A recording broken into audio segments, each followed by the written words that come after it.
Hi there, Simon Mackey from WebWorkerDaily here.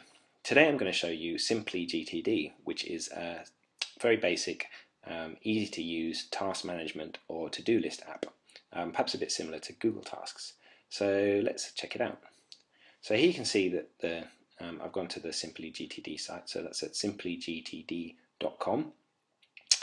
This is the interface that you're presented with. You don't need to register or create an account or anything like that to use it, although you can register if you'd like to save your tasks to use in the future, or perhaps sync tasks across two different machines.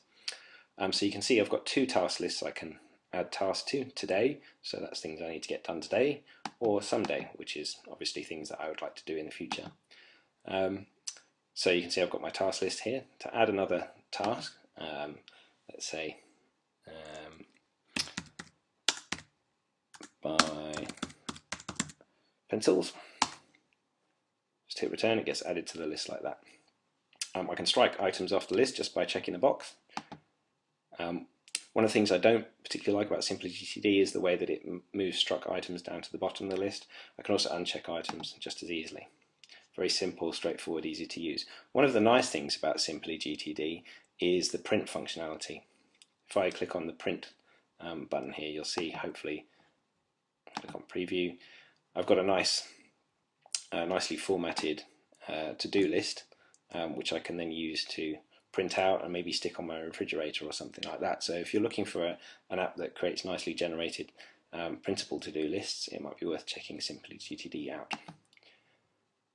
I can also add more tasks into the someday list. So buy a Porsche, might happen someday. Add it to the list. One of the things that's not very good about SimplyGTD, which you can do in Google Tasks, is move tasks between lists. In SimplyGTD there's no functionality to enable that, so I can't click on this task and just move it into the other list. I'd have to delete it from here and re-add it into the today list. So from that point of view, the obvious comparison with Google Tasks is a little bit more full-featured and more customizable, whereas SimplyGTD just doesn't have that much functionality. However, if you're looking for a very basic, simple to-do list manager, it doesn't require any account or anything like that, has no advertising, no payment, absolutely free, it might be worth checking out. So that's SimplyGTD.